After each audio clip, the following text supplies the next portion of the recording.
how to edit Snapchat videos. To get started, first of all, open up the Snapchat application on your phone. So once you're here, tap and hold the capture button to take a video on Snapchat. You can now edit the video as you like by using the edit options present on the right side of the screen. You can use the text icon to add text to this video.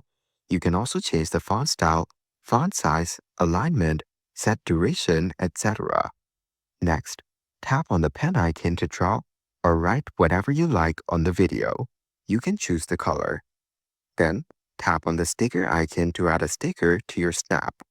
You can move and place the sticker wherever you want on the screen and also make it bigger or smaller. After that, tap on the music icon to add music to this video. Choose a song that you like and set the length for it as well. You can also choose how to display the song name or lyrics on the video. Explore and try all the different edit options to make your video however you want.